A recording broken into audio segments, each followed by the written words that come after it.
You're on, Laura. Hello, good evening, and welcome to Story Hour. I'm tonight's host, Laura Blackwell. My co-host, Marvelous Daniel Marcus, started Story Hour almost 3 years ago, and we've been coming back every Wednesday because it's so much fun. And enough other people like it and see the value of having great stories every Wednesday that SFWA also gave us a giver's grant so that we can keep on doing this. And we're gonna. Every week, we have two different wonderful writers.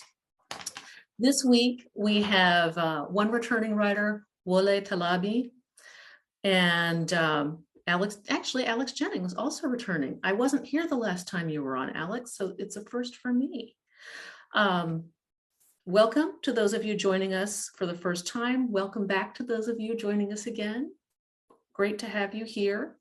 And we are going to be reading for two nonprofits tonight. If you can, please consider donating to either or both of them, the NOLA Project and the African Speculative Fiction Society. Alex Jennings is reading for the NOLA Project.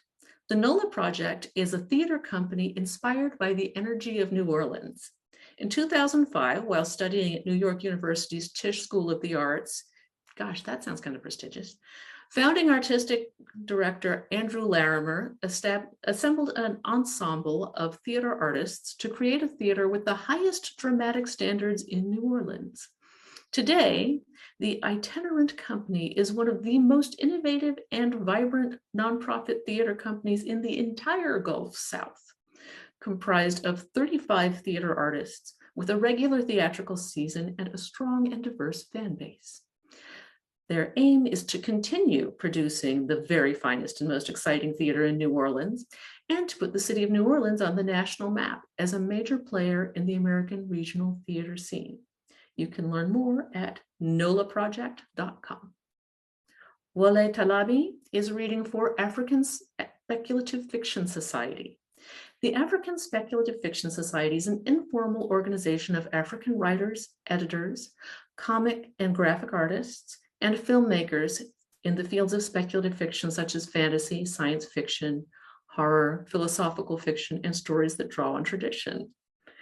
Members may nominate any published work for one of the 4 NAMO awards. They are given free access to some of the nominated works, and they all vote for the winners. The ASFS also maintains a database of published speculative fiction by African writers, which is a great resource even for those of us who are not eligible to enter. You can learn more at africansfs.com. If you are here on Zoom, feel free to leave your camera on. You are lovely. We like seeing you react to our stories, but you don't have to necessarily. You can chime in on the text chat on Zoom. And if you're joining us on Facebook, we are so glad you're here. And we're really not paying very close attention. So please understand if we don't answer your messages right away and behave. Our first writer tonight is Alex Jennings. Alex Jennings is a writer, editor, teacher, and poet living in New Orleans. He was born in Wiesbaden, Germany, and raised in Gaborone, Botswana, Tunis, Tunisia, I'm going to get the stresses wrong, Paramaribo, Suriname, and the United States.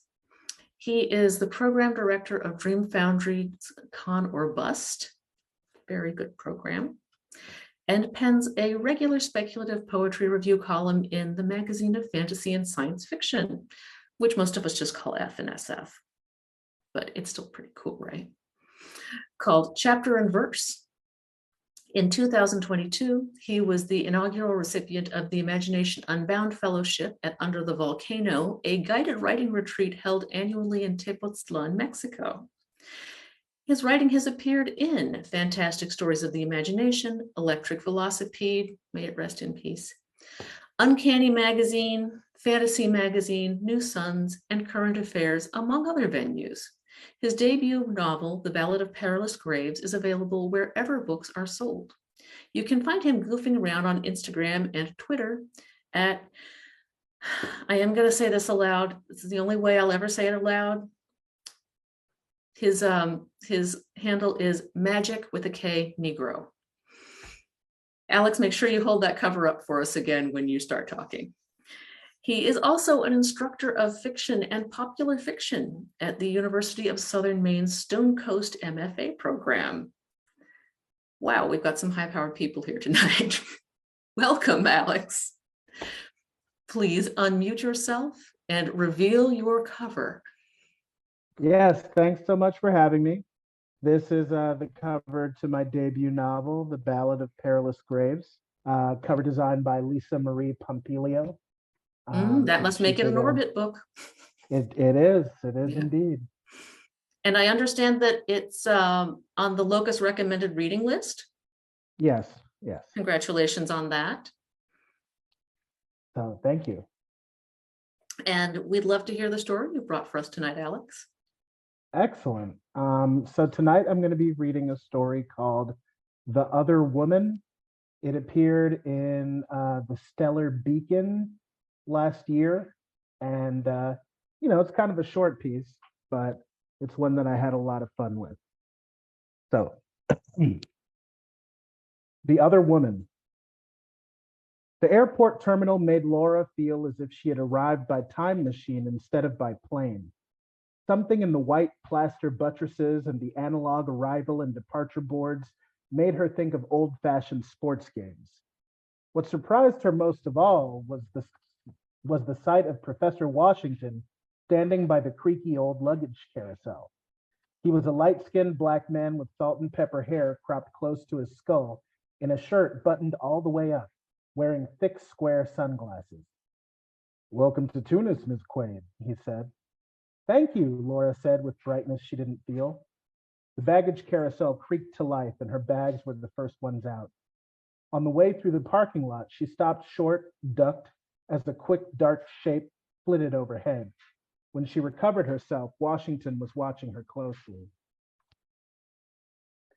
Dr. Washington drove defensively, his attitude one of grim resignation.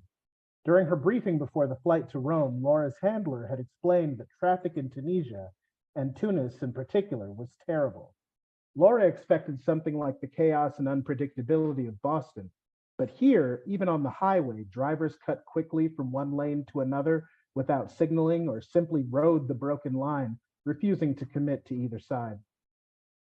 "I must confess I was disappointed to learn that Senator Thurmond wouldn't be attending our demonstration," Washington mused aloud. "But you are a pleasant surprise." "Because I'm afraid of birds?" "I'm not entertained by your suffering, if that's what you mean," Washington said. "But you surprised me within 10 minutes of meeting you. That is rare for me." Laura slept poorly that night. She tossed and turned for more than an hour, and then, very early in the morning, the overlapping prayers from all the mosques in Tunis made her surface from sleep. She slid out of bed and was startled by the sensation of cold marble against the soles of her feet. Unsure whether she was wakeful or dreaming, she approached the balcony door and rested her hand for a moment on the door's long, flat handle. Even the doorknobs, she thought, even the doorknobs are foreign. She opened the door onto an alien landscape. A rolling expanse of dry, orange, cracked soil raced away into the distance, covered in what she first took for snow. But it was too warm for snow to linger on the ground. Could it be salt? In the sky, two moons hung frozen in collision. When the car arrived to collect her in the morning, the landscape from last night's dream was barely a memory. Carthage was not familiar, but it wasn't alien either. Scrubby grass, knotted trees that reminded Laura of gnarled cheerleaders thrusting pom-poms into the air. Most shades of green, but here and there yellow or red. The car was a battered Renault, and its driver was a woman instead of Washington. She drew the car to a halt in the hotel's half-circle driveway and left it running as she emerged. She was very tall, at least 6 feet. Her musculature was light but well-defined, suggesting that she'd played basketball in the past and took care to maintain her athleticism. Laura Quaid? Laura corrected. Gail Fabanjong, she said and extended her hand. I never saw myself working as a personal assistant, Gail explained as she guided the Renault along a bayside stretch of road. The buildings here were all some shade of white with blue doors, blue grills on the windows. Even the walls that were not white seemed to exist only in relationship to the white surfaces. Instead of a stultifying sameness, the relative uniformity excited Laura's eye, made her feel as if she traveled even farther than she had intended. I studied with Washington for a semester at MIT, and he asked me to join him on the project. What is it exactly? The machine? In that moment, Laura's dream vision of colliding moons returned to her, and she shuddered, forced it swiftly from her mind. Gail made a rude noise. After all this time, I'm still not sure. I've only seen one test, and I can't make heads or tails of it. What was it? They put two cats inside, one white, one black. Then they turned it on. And when it finished running, there was one cat, a gray one. I shouldn't be telling you any of this. It's all right, Laura said. I'm safe as houses. Most accidents occur in the home. The test room was a glass observation deck with a stone floor and a window into the machine itself. When they arrived, Washington was inside the test space calibrating dials and flipping switches. After a few minutes, he seemed satisfied. He let himself into the observation deck through an airlock. We're ready, he said.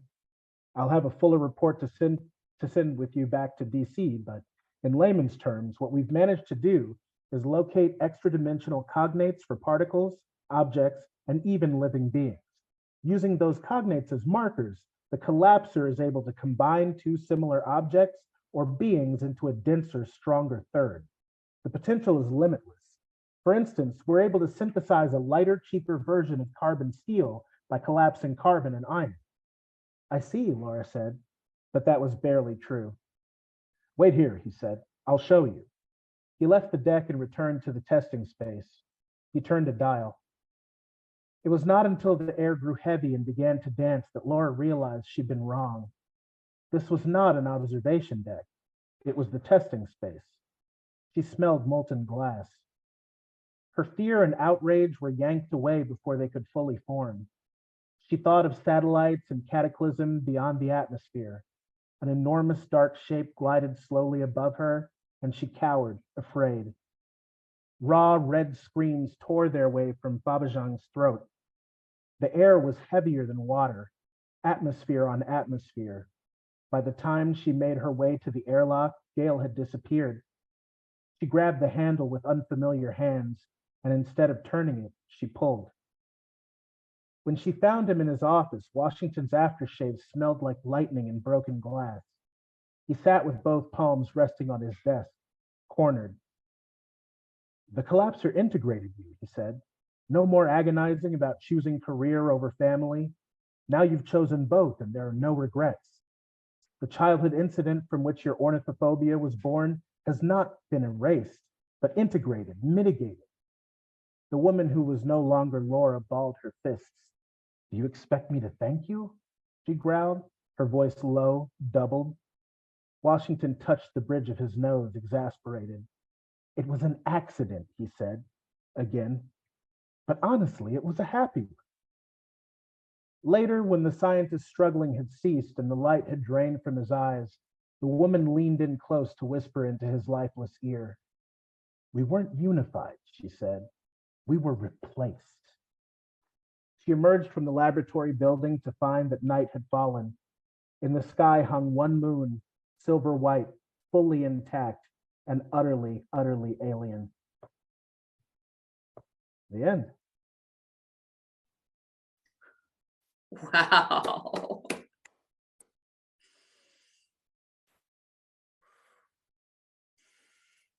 There is a lot going on in that story.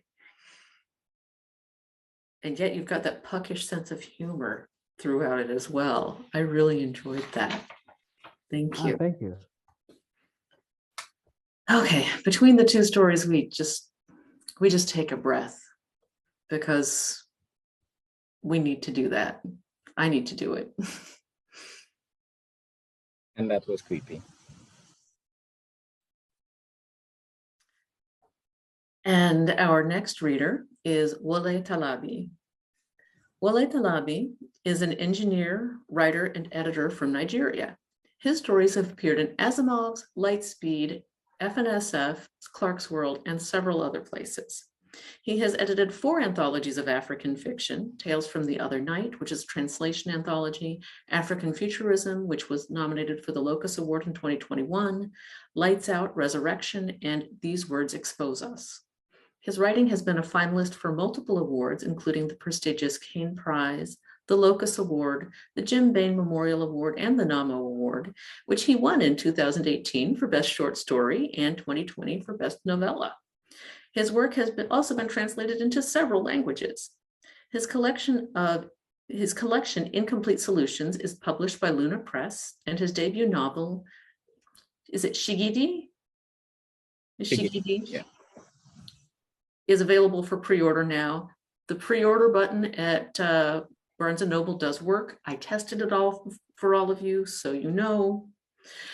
He also likes scuba diving, elegant equations, and oddly shaped things. He currently lives and works in Malaysia. Like I said, Daniel, high-powered guests tonight.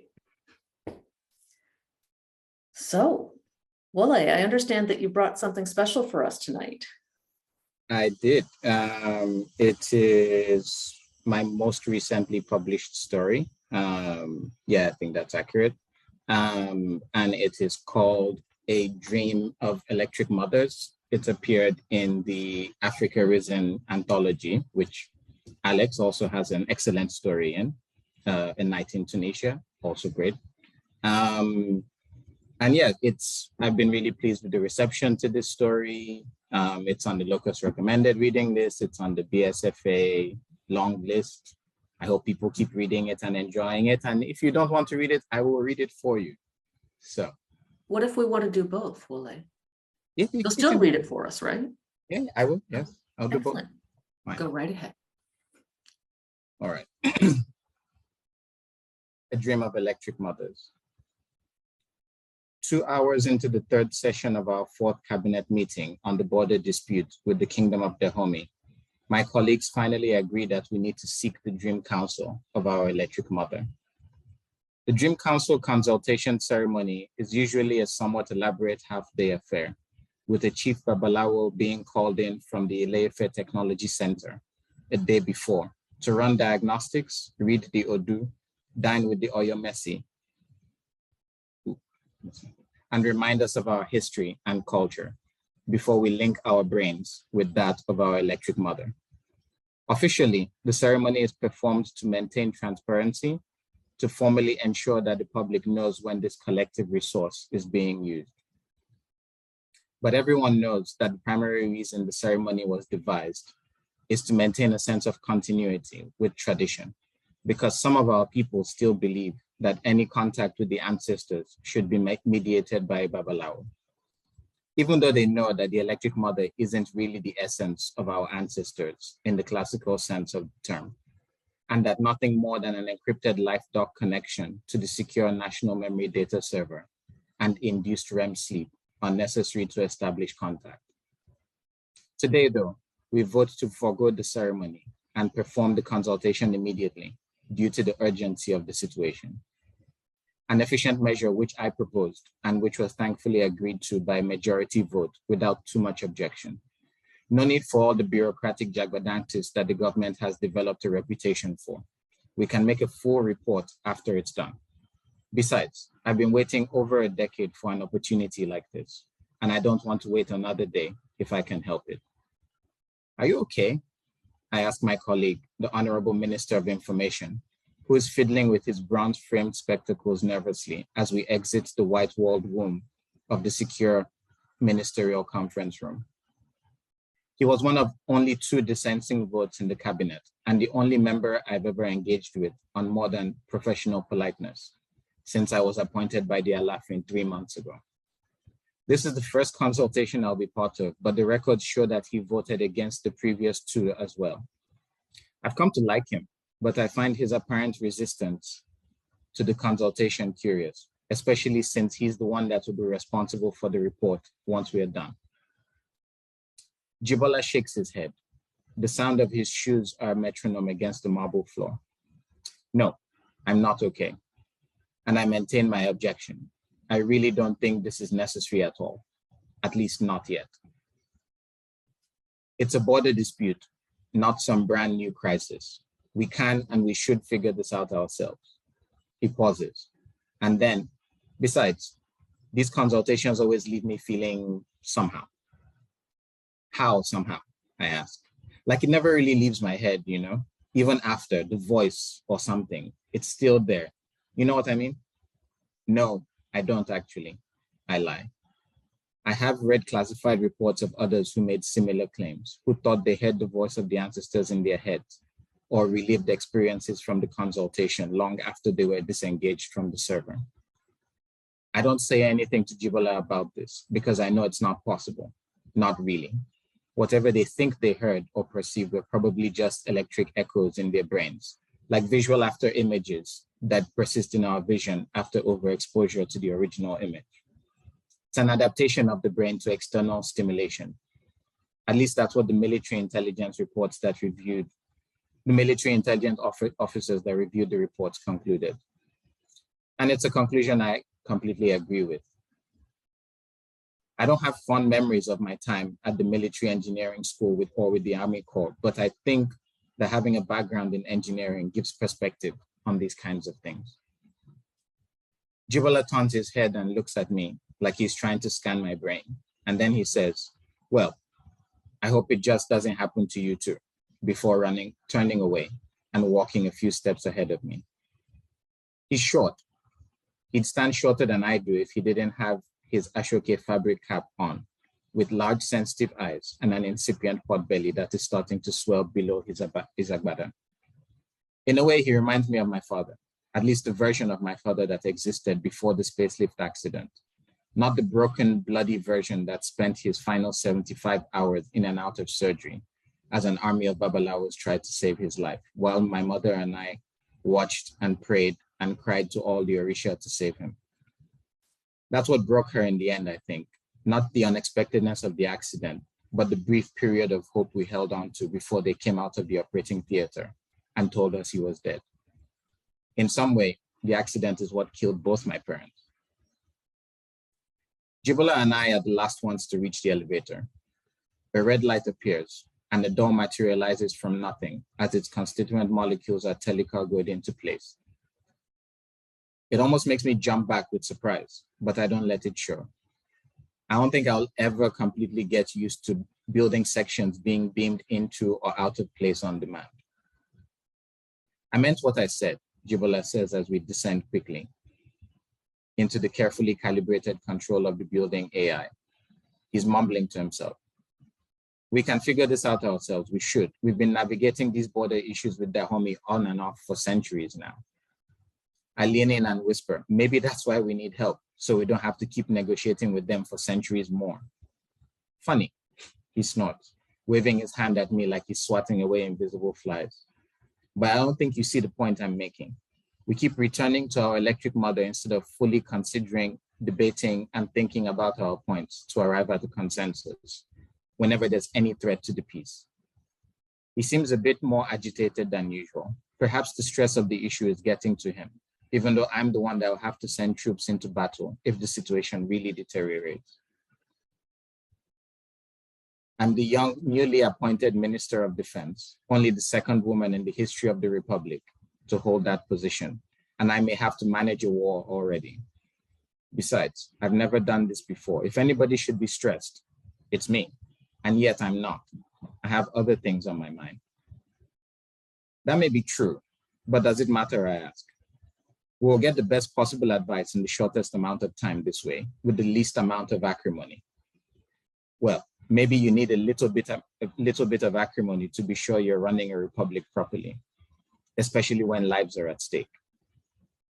That comment, uttered a bit too loudly, draws looks from the other ministers of the Oyomesi. I cannot tell if he's serious or not, so I stay silent, straighten my back, and stare ahead at the plain white door, while we continue to descend 2,000 meters below ground level, towards the subterranean cavern protecting the data server that has hosted the collective digital memory of the Oduor Republic since the 9,878th year of the Kojoda. We first began mass archiving memorionic copies of our citizens during the reign of Oba Abiodun III, when the great Iyalawo Olushola Ajimobi first observed that if two digitized memorionic copies of human minds were synchronized and uploaded to the same operating environment, they would temporarily merge to form a new entity with its own unique emergent identity. This entity could easily be deconstructed back to the individual memorionics using memory pulse stimulation with no apparent loss of fidelity. She called it a digital emulsion. Free of the artificial borders of tissue and silicon between minds, thought patterns of sentient individuals, when allowed to mix and interact, seem to seamlessly flow into and out of each other. And yet they were still separable with the right amount of perturbation. It was she who first proposed the application of this observation to create the National Memory Data Server, a server that could be used to house and create a unique national computational consciousness based on recorded thought patterns of every previous citizen of the Republic whose neural scans could be obtained. She referred to it as an artificial memorionic super citizen, an entity made up of the minds of citizens past that could process billions of input parameters, thoughts, opinions, experiences, feelings in an instant and give advice on matters of national interest. It was an encoded and accessible electric voice of the ancestors, something the Alafin could not resist. Neither could the Oyomesi. They approved her plans and gave her all the funding she needed, and she became the first director of the NMDS. In school, when they first taught me about her and the creation of our electric mother, I spent a lot of time worrying about Iya Ajimobi herself, why she had never taken her husband. I wondered if she had intended for the new super citizen to exclusively speak with a female voice, or if everyone who made a connection to thought space experienced things differently. Iya Ajimobi was always curious to me. I never met her, and yet her story has had such an influence on me and my life that I'd like to believe the latter. Perhaps our ancestral women are just more opinionated in digital thought space than their male counterparts. Or perhaps she's still driving its identity from the inside. She is, after all, now one of the ancestors herself. But mostly I wondered why hardly anyone in my family ever spoke about her, considering the fact that she was my great-grandaunt before she became a component of her own electric dream. My ears are about to pop when the elevator finally slows to a stop and the door dematerializes. A blast of cold air hits as we step out and into the expansive gray space of the NDMS Center. An array of thick black cables cut into and run across the high ceiling. That's the first thing I noticed. Almost everything in the center is geometrically precise. Circles, rectangles, ellipses, parabolas, hyperbolas, more. Shapes permute and combine in 3 dimensions all along the windowless red walls. Walls that bear large abstract symbols drawn in harsh white, like academic graffiti. In the middle of this space sits the home of our electric mother, a large transparent cube housing an array of solid black cylindrical quantum processing nodes. 6 programmable material chairs sit on either side, facing away, with an assortment of cables and jacks and connection ports sticking into and out of them, some of which are connected to the cube, like an extended nervous system. The surfaces of the chairs ripple and pulse, like lovely dark skin to a lover's touch, as the nanoparticles they are made of continuously adjust to micro changes in the environment. An array of holographic projections with information about the state of the server is constantly streaming, around the glass in bright orange Ajami calligraphy. I recognized some of the projected readings from technical reports: temperature, humidity, meryonic integration coefficients, airflow vectors, but many of them I don't recognize. I'm not supposed to anyway. I may have studied engineering, but I'm not a Babalawo. Welcome, ministers, a man in a white shirt embroidered with red at the collar and sleeves says, as he steps into place beside us. He seems to be the on-duty Babalawo, but I hadn't even noticed him standing there when he spoke, or until he spoke. His willowy body is stick straight, crowned with a halo of perfectly combed salt and pepper hair. His eyes are bright and focused, set into a wrinkled face like jewels in dark oak. My name is Yemi. I believe all of you have participated in Dream Council consultations before. There's a chorus of discordant yeses, with only one exception, me. This is my first time, I say. Ah, Baba Yemi focuses on me. But you've read the standard briefing notes? Yes, I respond, intimately. And I have read reports from previous consultations too, even the classified ones. But I don't tell him that. Very good. Then there's nothing to worry about. You already know everything you need to know. He smiles, and kind lines crease his face.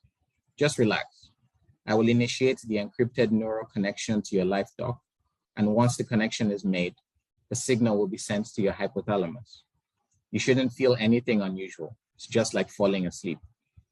I'll monitor your brain waves once you're in REM sleep, and then I'll connect your brain to the great meryonic supercitizen, allowing information exchange. Most of this will occur through auditory stimulation, but some might be visual or tactile. He pauses, looking right at me, and I wonder if he has any suspicions about what I'm thinking of doing once I'm connected, what I've been thinking of doing since the day I found out that my mother had starved herself to death in our family home. She'd retired from her teaching position a few weeks after my father's death, sold the house they had bought together, the house I grew up in, and left Ibadan. She spent her final months desiccating in the family red brick villa in Ijebu-Ode, ignoring most of my calls and sending the occasional cryptic message with apologies and encouragements and brief but false assurances that she was fine. I should have asked for compassionate leave from the battalion commander, but I was on the fast track to a promotion and I couldn't lose momentum. Not when she had always told me I needed to be tough, to push through adversity and show them I could be every bit the soldier and military strategist as all the men that made up most of my cohort. I thought the few messages she sent would be enough to get both of us through our grief, but in the end it wasn't. They found her sitting in my father's favorite leather chair, thin and depleted, like all the life had been slowly leached out of her. The coroner told me she hadn't eaten in 53 days. She didn't leave any final message. I never even got a chance to say goodbye. I want to change that. I need to change that. Baba Yemi continues. We're using the diminished external stimulation and increased brain activity of your minds in REM sleep to enable a direct connection.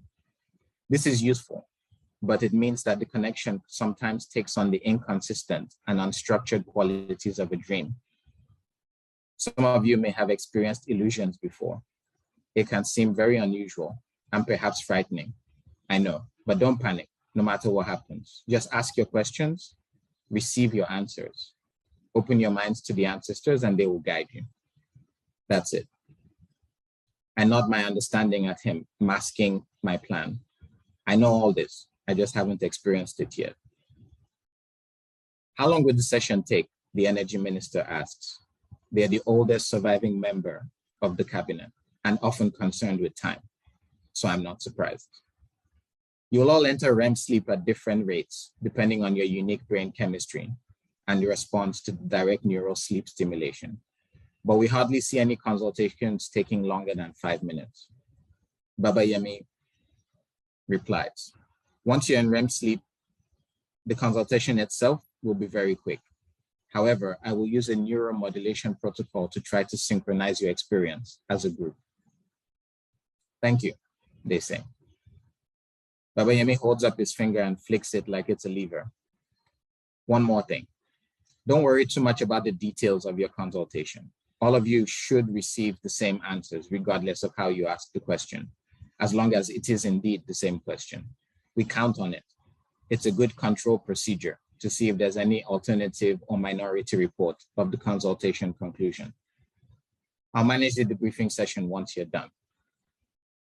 Any final questions?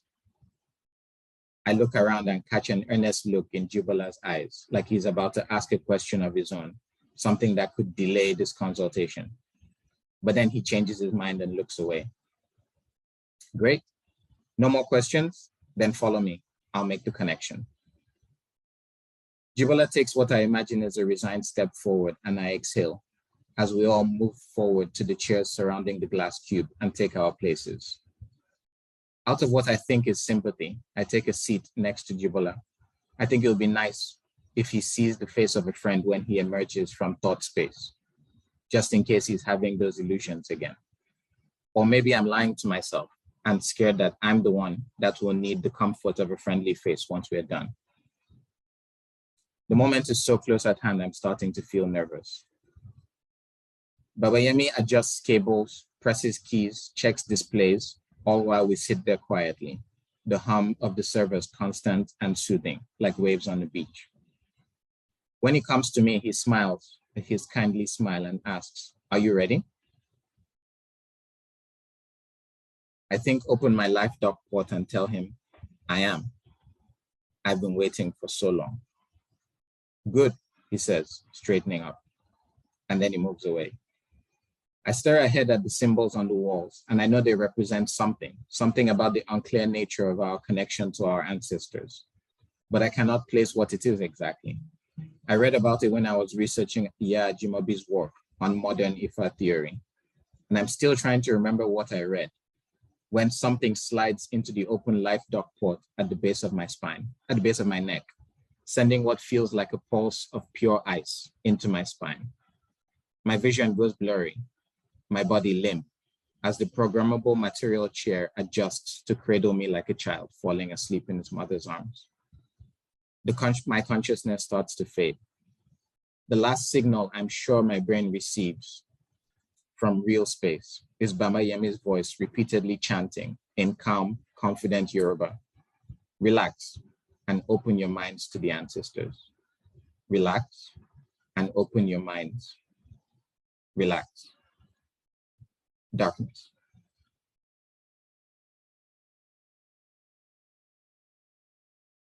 Suddenly, I'm somewhere. Thought space, stark and white. There are no corners or seams or edges or signs or horizons or anything to help me orient myself. I bring my hands up to my face to see what form I've taken, but I see nothing. Am I just a mass of information floating around without a body, a disembodied consciousness? Or perhaps I'm transparent and I just see right through myself. I don't know. The sensation of being myself here is so different from real space. I have no real frame of reference for comparison. It's a bit like floating in perfectly clear, colorless water, but also not. "Hello," I speak into the emptiness, and there's no response. "Hello." "Our daughter, welcome," a voice choruses. It sounds like it's coming from everywhere and nowhere at once. And in it, I hear millions of women speaking in unison. Mothers, daughters, aunts, sisters, friends, lovers from generations gone by. But Iya Ajimobi's voice, which I heard so much of in the archives during my research, stands out. Like it is both the first and the last one to be added to this superposition of sounds. "Thank you," I respond. "I am all. I am complete. What do you seek?" The white of thought space suddenly turns a pale blue, then cycles back to white and keeps alternating, mesmerizing me. I finally remember my duty and my reason for coming here. And so I ask the question which all of us have come to ask. As you must already know from our data feed, we are in a dispute with Dahomey again. They have violated the Treaty of Alada by sending representatives to the region, claiming that their population voted to be part of the kingdom, in their last referendum. This is true. We have validated the data. I'd read it in some of the reports, but I'm still surprised that the electric mother converses more like an AI than an actual person.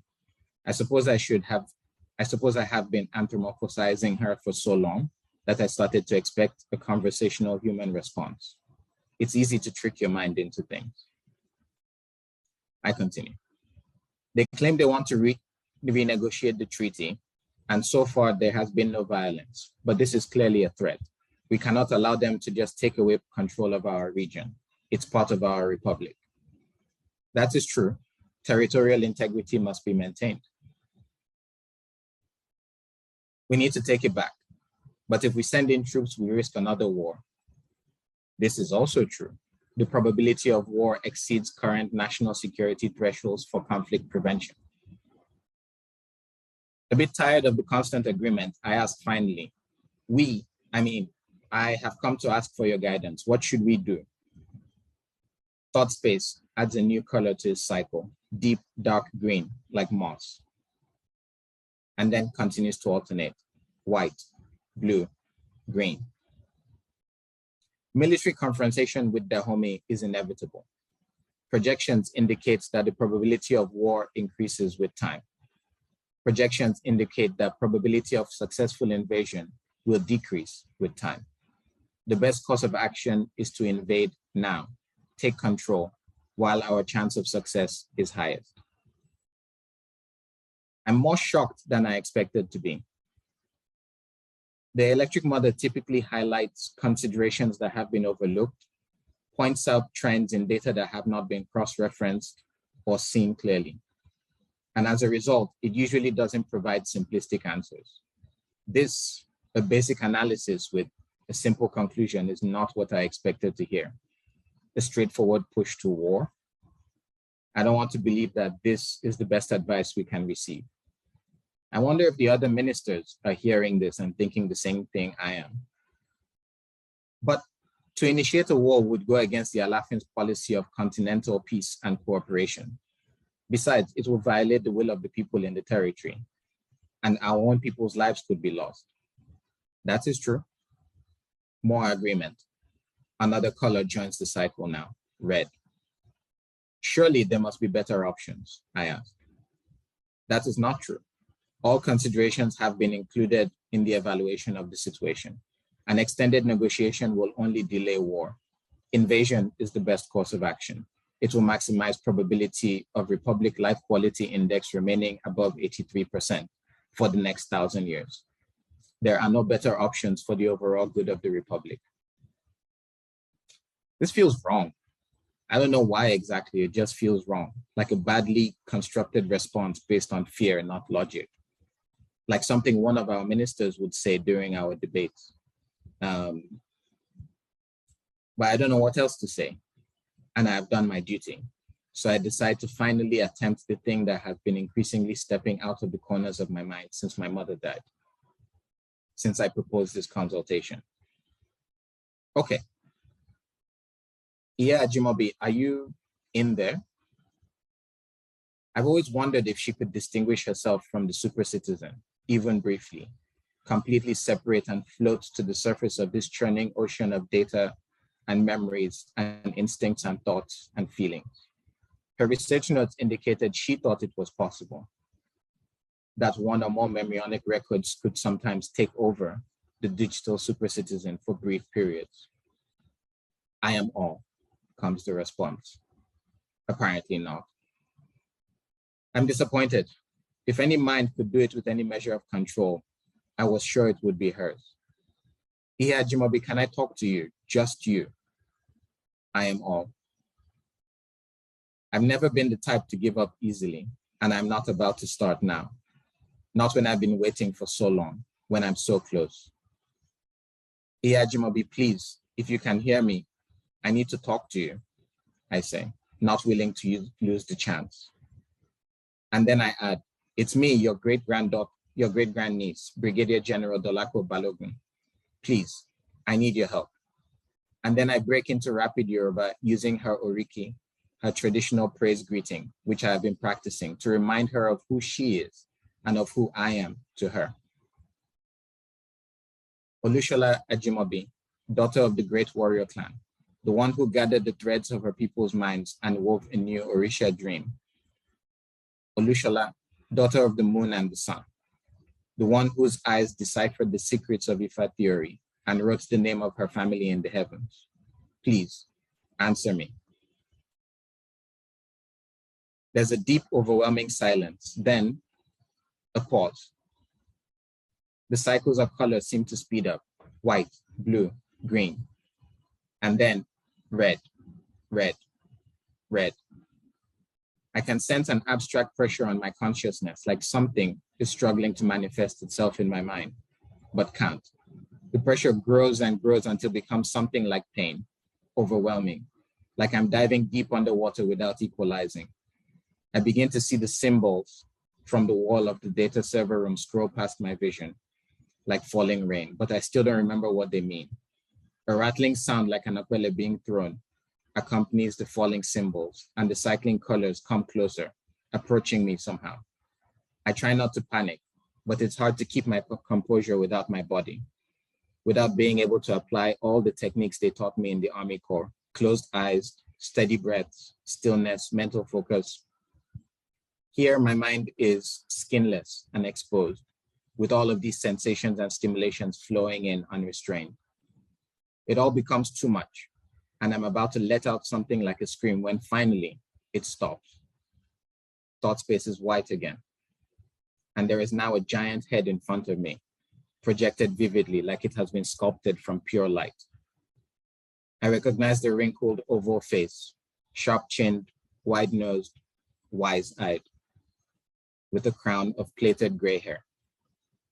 My daughter, the head says.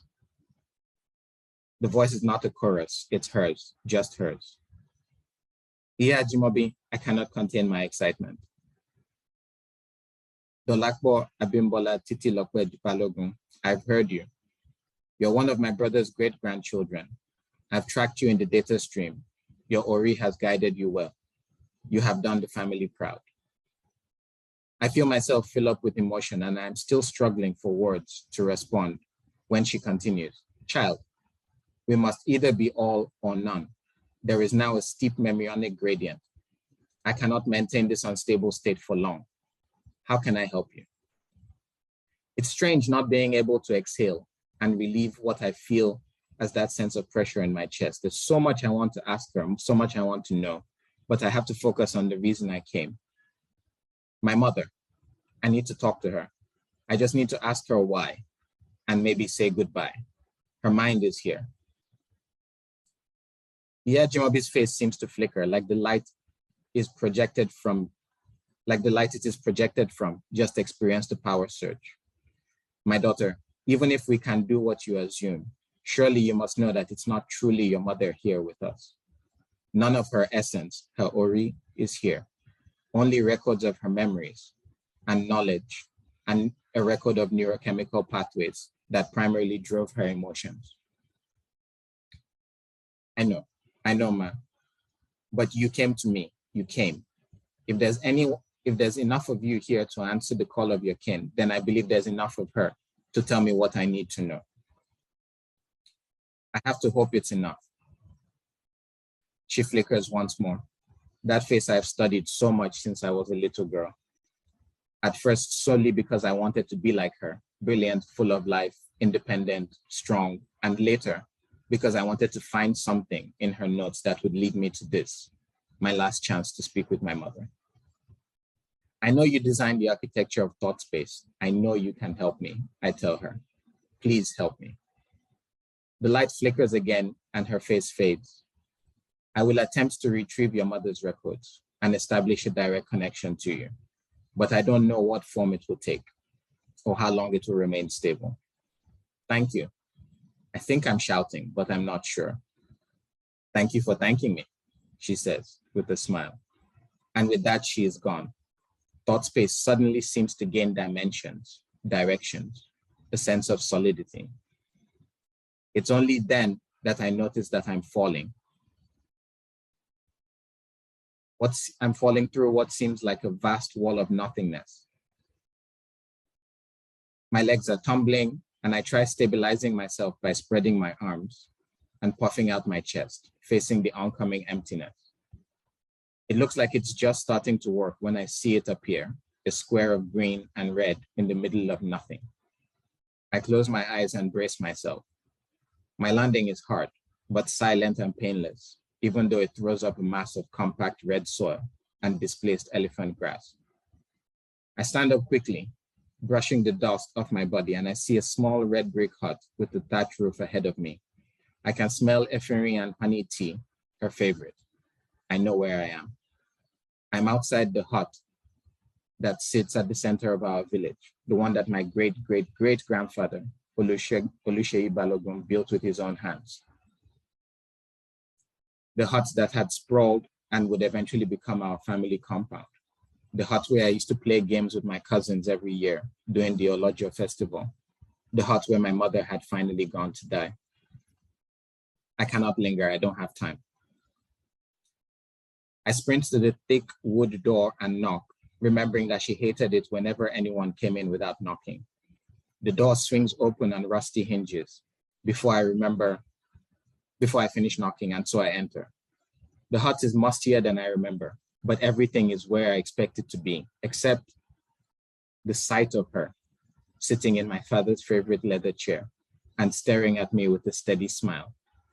It stuns me into docility. "Mommy," is all I can manage to say.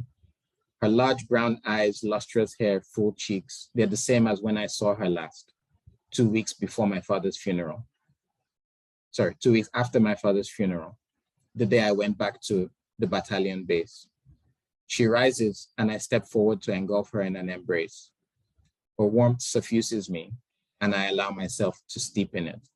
The smell of her hair, the softness of her neck, the thinness of her arms. "Dolly Dolapo, my darling, how are you?" she asks when she finally pulls away. And then she walks to a table of Iroko wood where a pot of tea is brewing. She starts to pour.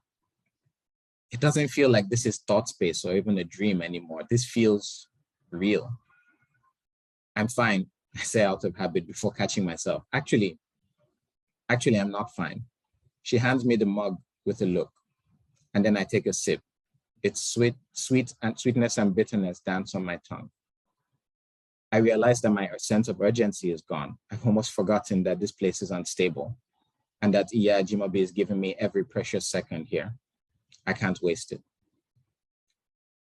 "Mommy, I need to know why. Why did you leave me?" The tears that have escaped my eyes roll down my cheeks as the emotions start to overwhelm. "I know you were heartbroken when Daddy died, but why didn't you stay for me?" "Leave you? I didn't." "It's hard to explain, Dolly," she says mildly, picking up the mug. "Your father and I, we'd known each other since we were children. We went to the same school, same university. We planned our lives together, and we planned for you together. And when we lost him just like that," she pauses and looks up at me, "I knew what the right thing to do was. I knew that I should have focused on you, on us, but I couldn't. I couldn't imagine a world without him because I never had. I was overwhelmed with grief, with a sense of hopelessness that filled me with fear and clouded everything." I turn away from her and take a long sip of the tea. "It clouded your love for me?" "No, I never stopped loving you, but I knew you were okay," she responds, dropping her mug and taking my hand. "We'd raised you to be self-sufficient, to be able to take on the world by yourself.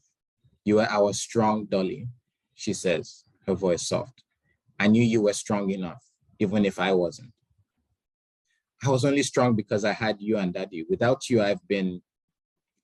My voice catches as a memory rushes to mind. My father walking me to the neighbor's dog, a fearsome-looking dog named Rover, when I was no older than 6. My mother had stood back, framed in the doorway of our house, and she kept calling out words of encouragement. "Don't be afraid, the dog won't bite. Not every animal that has sharp teeth is dangerous." I wanted to be there for you, she said, but I couldn't sleep. I couldn't eat. I didn't want to burden you.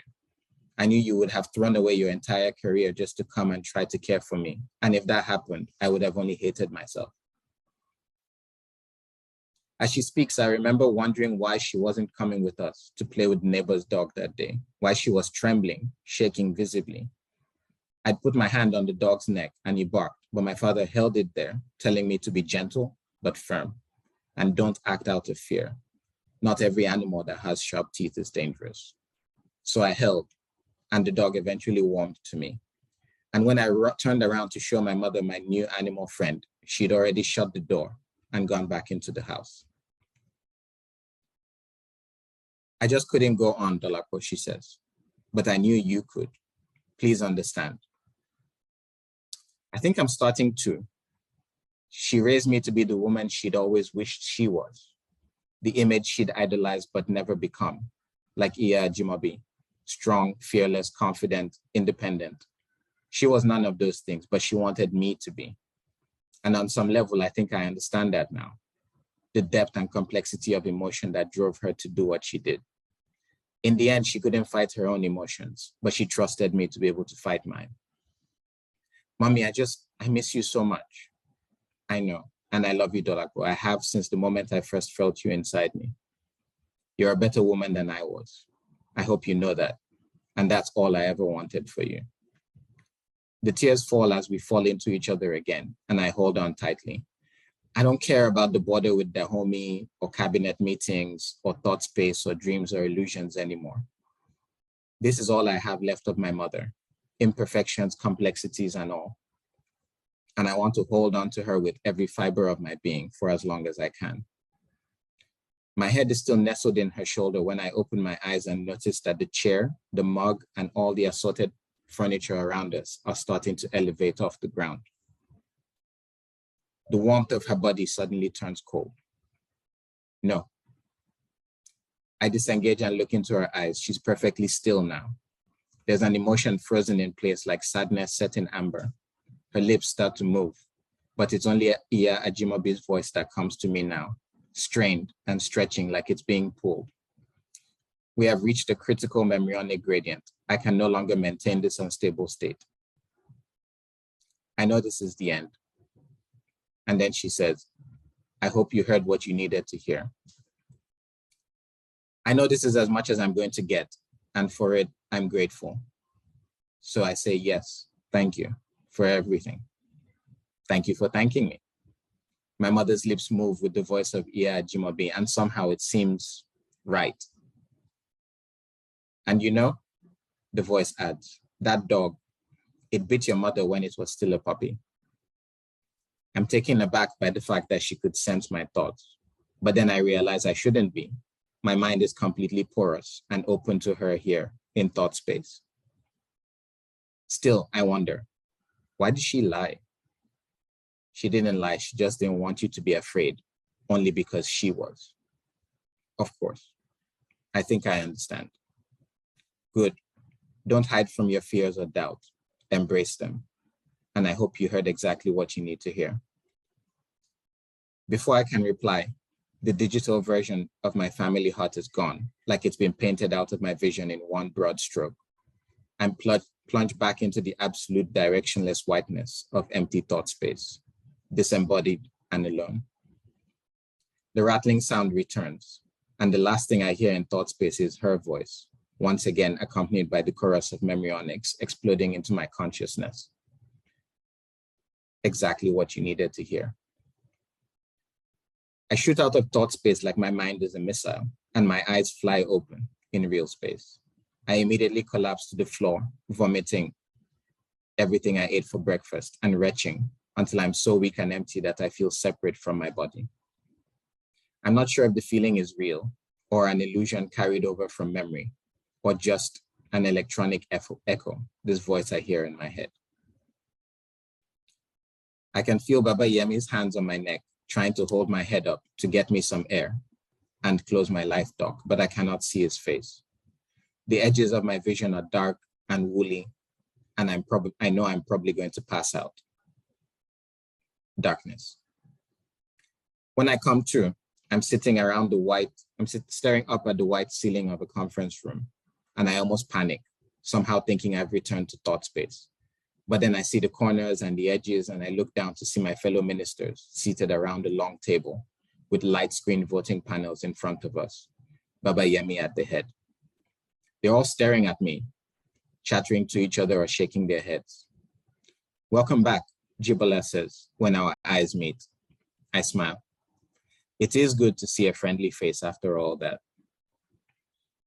"Well, it seems Minister Balogun has recovered and is with us again," Baba Yemi says, staring at me. "How are you feeling?" "Great, actually," I tell him, because it's true. "Good. You worried us for a bit, but all your neural scans are fine. Everything is normal. Let's just call it first-time thought space sickness." He smiles. "We can begin the debrief session now." He rises and speaks to the group of us as a hologram of yellow light appears at the center of the table and begins to display information. Total consultation time was 6 minutes and 3 seconds. Stability of the membranic emulsion was maintained. I start to raise my finger, but hold it up to my lips instead. Surely there must be some kind of record of what I did. I was expecting that, but there's no anomaly in the readings. No local discontinuities or interface breakdowns were observed. Everything went perfectly fine, even though Minister Balogun may have experienced a rough exit, but nothing most of you haven't seen or experienced before.